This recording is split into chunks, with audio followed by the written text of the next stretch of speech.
বৈশাখ জ্যৈষ্ঠের এই প্রচন্ড গরমের পর যখন দেখলাম আজ সকাল থেকেই বৃষ্টি শুরু হয়েছে, তখনই বুঝলাম যে বর্ষাকাল চলে এসেছে। আর আমার মনে হয় বর্ষাকালের অপেক্ষায় সবাই দিন গুনছিল। যাই হোক, বর্ষাকাল যখন শুরু হয়েই গেছে, তখন তো আর শুধু মুখে বসে থাকা যায় না, কারণ আমরা জানি বর্ষাকালেই আমাদের মুখরোচক খাবার চাহিদাটা বেড়ে যায়। তো যাই হোক, সেরকমই আজকে বর্ষা যখন প্রথম শুরু হয়েছে, তো আজকের বৃষ্টির দিনে বানিয়ে ফেললাম বান রুটি।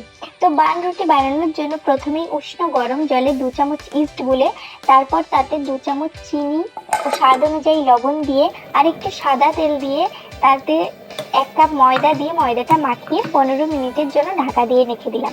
15 মিনিট পর ঢাকাটা সরিয়ে হাত দিয়ে লেচিটা কেটে নিয়ে হাত দিয়েই লুচির মতো হালকা টেনে টেনে লেচিটা ছাড়িয়ে তাতে আগে থেকে বানিয়ে রাখা মাংসের পুরগুলো সাবধানে দিয়ে দিলাম। তারপরে লেচিটা ভালো করে মুড়ে দিলাম, যাতে এর ভিতরে তেল না ঢুকতে পারে। আমার যদিও লুচি মোড়াটা ভালো হয়নি, কিন্তু খেতে অসাধারণ টেস্ট হয়েছিল। তো আমি এক এক করে এগুলো করে আস্তে আস্তে প্লেটে রেখে দিলাম। এবার শুধু তো এগুলো এরকম গোল গোল দেখলে হবে না, তাই এর জন্য আবার একটু ডিজাইন করলাম। ডিজাইন করার জন্য ছুরি দিয়ে অল্প অল্প করে এর উপরটা কেটে আমি হালকা ডিজাইন করে নিলাম। তারপরে একটা কড়াইতে তেল গরম করে তাতে পুরিগুলো আস্তে আস্তে ছেড়ে দিলাম।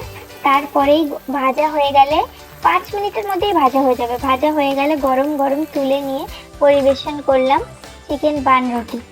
তো তোমরাও ট্রাই করো, জানিও কেমন লাগলো।